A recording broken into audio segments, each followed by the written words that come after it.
Салам достор, бүгүн абдан кызыктуу тема. Бул тема мырзаларга дагы, айымдарга дагы кызыктуу болот го деп ойлойм.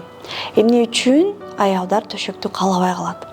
Ушундай темада TikToктон абдан көп суроолор келчү. Ошон үчүн бүгүн шашпай, төкпөй, чачпай YouTube каналымда силерге кенен жоопту берейин деп чечтим.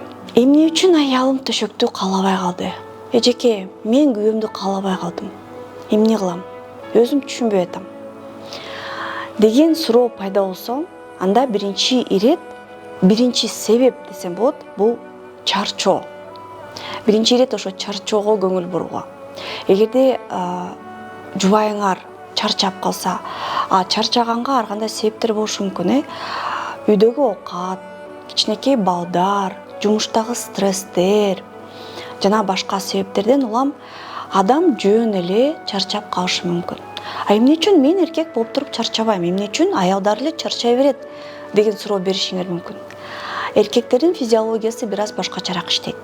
Эркектерде урук толуп келип чыгуу эшигин издейт. Аялдарда болсо урук жок болгондуктан андай каалоолор деле көп болбойт. Ошон үчүн биз айымдар тезирээк чарчайбыз. Биз физикалык жактан күчүбүз азыраак жана жатаар маалда эркекке караганда биздин организмибиз уктап эс алганды каалайт.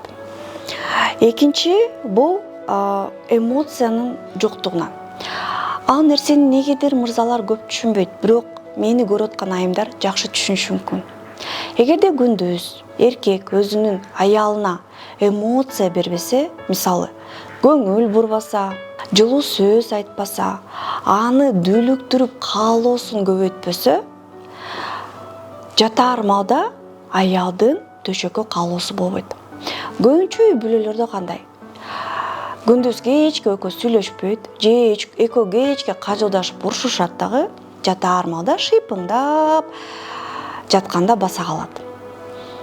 Мен бул сөздү жөн айткан жокмун. Бул сөз мага келген каттардагы эле сүйлөмдөр. Ушинтип кечке көңүл бурбайт, жакшы сүйлөбөйт, жакшы сөз укпайм, жаман орой мамиле кылат. Андан кийин жатаар маалда эле мен керек болуп калам. Эмоция бербесеңер, аялдын эмоционалдык сферасы аркылуу төшөккө болгон каалоосу козголот. Мырзалар, ошону түшүнүп коюңуздарчы. Биз деген робот эмеспиз. Биздин силердей өтө күчтүү физиологиялык каалообуз жок. Биздин каалообуз эмоция аркылуу келет, сүйүү аркылуу келет. Же болбосо измена. Башка аял менен кармап алып, же башка аял менен сүйлөшүп атканын билип калып туруп, аялдын таарынуусунан каалоосу жоголуп кетет. Эркектер аны түшүнбөйт. Эркектер каалап турса эле башка тоскоолдук көрбөйт. Аял болсо эмоция аркылуу эркекти сүйөт жана эмоция аркылуу төшөктөн дүүлүгүү жана каалоо пайда болот. Үчүнчү, либидо түшкөндүктөн. Либидо деген эмне? Либидо деген бул төшөккө болгон физиологиялык каалоо. Организми каалап атабы же каалаган жокпу? Мисалы, эмоция аркылуу деп атпайлыбы? Бул психикалык каалоо. Либидо деген бул физикалык каалоо. Кайсы учурда либидо түшөт? Аял кош бойлуу болуп аткан мезгилде каалабайт. Гормондор түшүп кеткен. Аял бала эмизип аткан мезгилде каалабайт. Аял климакска жакындап калган кезде же стресстен гормондору түшүп кеткен кезде. Ошол учурда эмне кылыш керек? Врачка барып, гормондорун текшерип, эгерде гормондор түшүп кеткен болсо, ошол гормондорду көтөрө турган атайын препараттарды ичүү керек, же витаминдерди толуктоо керек. Төртүнчү себеп, эркек катары аялдын гормондорун козгобой калган учурда. Түшүндүрүп берейин. Кээ бир эркектер аялдарына жакшы эле мамиле кылат, жумшак мамиле кылат, көздөрүн карайт, каалаганын кылып берет. Бирок негедир аялдары сыйлабайт, жакшы сөз сүйлөбөйт, жана төшөктө каалабайт. Биздин аялдардын психикабыз абдан назик. Биздин психика менен ойноп туруш керек. өтө жумшак болсоң дагы аялдын образында, аялдын башында сенин образың чыныгы эркектин образы эмес болуп калат.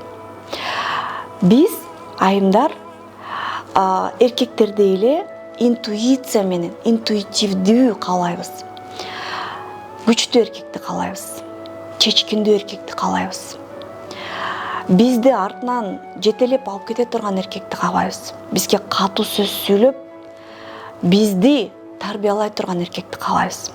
Албетте ашыкча болбош керек, бирок эркектин образын жаратканды билгиле жигиттер. Бул дагы өтө маанилүү. Ошон үчүн кээде өтө орой дагы кызыл камчы эркектерди дагы айымдар сүйөт. Андай болгула дегеним жок, бирок балансты кармагыла. Өтө жумшактык дагы аялдын каалоосун өлтүрөт, өтө оройлук дагы аялдын каалоосун өлтүрөт. Бул нерсе өтө маанилүү. Бешинчи, башка факторлор. Мисалы, атмосфера. Романтикалык атмосфера түзсөңөр, аялдын каалоосу өрчүт.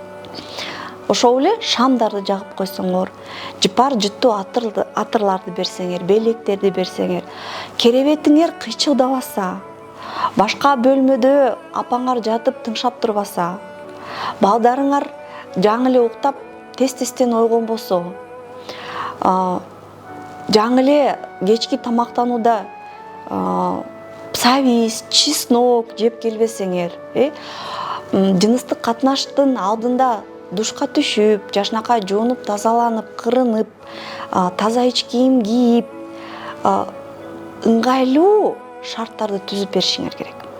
Ошондо аялдын каалоосу күчөйт.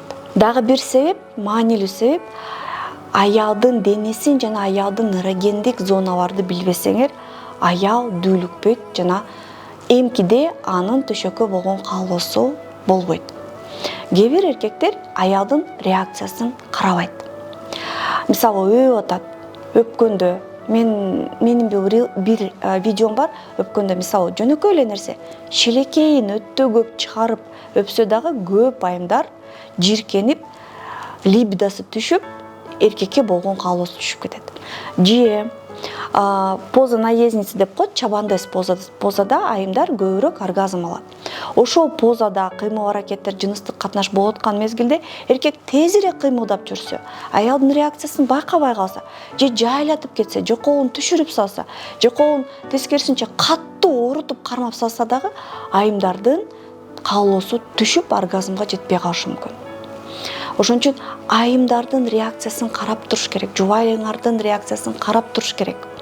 Төшөктө эгоист болбош керек. Байкап, карап, ошого туура реакция берип турушуңар керек. Жана акыркы эрогендүү зоналар менен иштегенди билишиңер керек. Ошол эле клиторду туура ушалаганды билишиңер керек. Ошол эле клитордун реакциясын байкашыңар керек. Урматтуу мырзалар, эгерде төшөктө аялды жакшы түшүнөм десеңер, эгерде өзүңөрдүн көйгөйүңөрдү чечем десеңер, сексология боюнча, төшөк боюнча билим алам десеңер, менин эркектер үчүн атайын жазылган мачо курсум бар. Ошол курска катталып, жазылып, маалыматты толугу менен алсаңыздар болот. Видео пайдалуу болсо жакса, эгерде ушундай видеолор көп чыксын десеңер, комментарий жазгыла жана комментарийге плюстарды калтырып кеткиле.